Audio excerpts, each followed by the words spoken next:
One important application of the law of exponential change is Newton's law of cooling. And so we'll start this from the differential equation and show where the actual equation that you're familiar with comes from. So it says that the rate at which an object's temperature changes is proportional to the difference between its temperature and the temperature of the surrounding medium.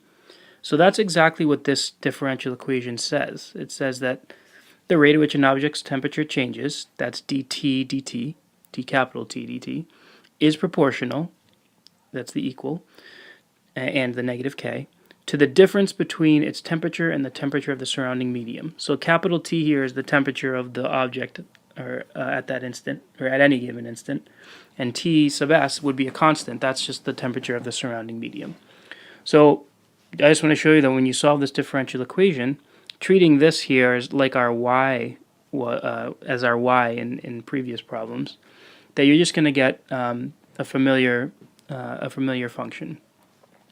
So we use separation of variables, so this becomes d capital T, and I'm going to write that over T minus T sub s, and that's equal to negative k times dt, and then we take antiderivative.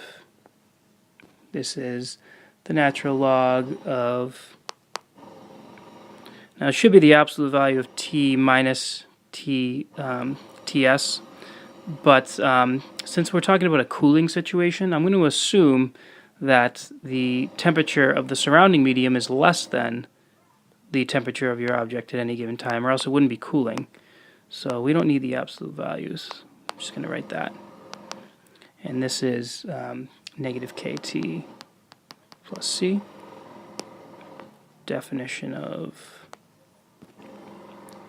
logs, you get e to the negative kt times e to the c. We know that's equal to our t minus t sub s.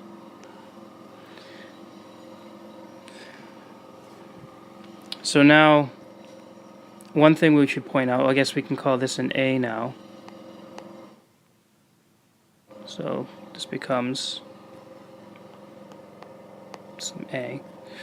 So now I've got that T minus T sub S is equal to A e to the negative k T. And so we can solve the initial condition because we're told that when time is 0, the temperature is whatever the initial temperature of that object is. So when T equals 0, capital T is just equal to the initial condition. So now I've got that capital T is T sub 0 minus T sub S. That's equal to A e to the negative k times 0, since this is when T is 0. So the right side becomes just A, because e to the 0 is 1. So now I know that T naught minus Ts is A. And all that means that my differential equation is, in the end, T minus T sub S is equal to our A, which is T naught minus Ts, e to the negative k T. And that is the familiar Newton's law of cooling function that you were probably given maybe in Algebra 2 or pre-calculus. And you just used the equation, you took it on faith, and then you plugged in values and did problems like that. So we can do that in the next, as a next example, but this is just how you would derive Newton's law of cooling from the starting point of the differential equation, which states that the rate at which an object's temperature changes is proportional to the difference between its temperature and the temperature of the surrounding medium. So we'll finish off with this law of exponential change by actually just doing a Newton's law of cooling problem. And we're not going to solve the differential equation, we're just going to use its solution that we just derived. So it says a glass of lemonade with a temperature of 40 degrees is left to sit in a room whose temperature is a constant of 70 degrees. If the temperature of the lemonade reaches 52 degrees in 1 hour, we need to find the function that models the temperature of the lemonade as a function of the elapsed time. So we're going to use Newton's law of cooling. We're just going to use the formula we derived, which states that, which states this relationship. All right, and so now this isn't even really a calculus problem anymore. The calculus was deriving this formula. But the glass of lemonade with a temperature of 40 degrees, so that must be our initial temperature, right? So that's here.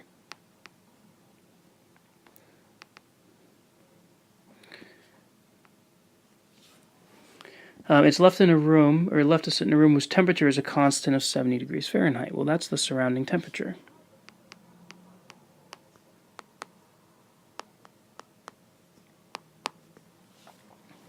If the temperature of the lemonade reaches 52 degrees in 1 hour, then find the function that models the temperature T of the lemonade as a function of the elapsed time T.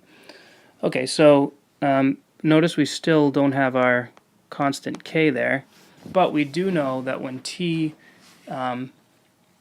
when 1 hour passes, right? When 1 hour passes, that means that the temperature of the lemonade reaches 52 degrees. So it becomes 52. I'll plug that in for our temperature. 40 minus 70 is minus 30. E to the negative k times 1 for 1 hour. And so now I've got that negative 18 equals negative 30 e to the negative k, which means that 18 over 30 is equal to e to the negative k. And if you take the natural log of both sides, I think this reduces to 3/5. So 3/5.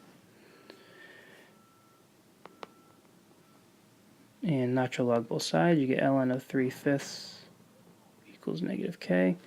So k equals negative ln of 3/5. And so I'll put my function here. T minus 70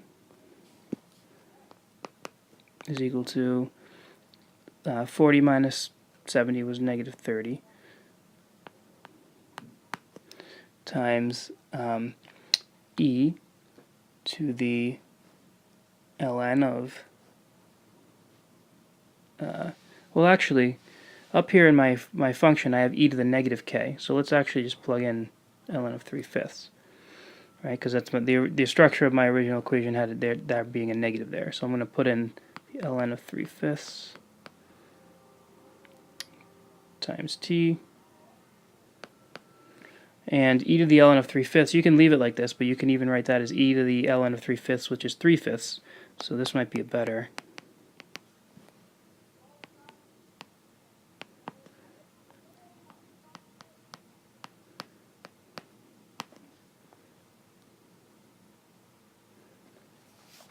All right, and now it says how much time will it take for the temperature to reach 60 degrees. I'm going to let you figure that out, so you can pause this video and try it on your own. You should end up getting that T is about equal to 2.151 hours. All right, I don't think I need to solve that. It's just an equation you'd end up solving. For our purposes, I don't think you need to see that. But anyway, that wraps up law of exponential change and differential equations whose solutions are exponential functions.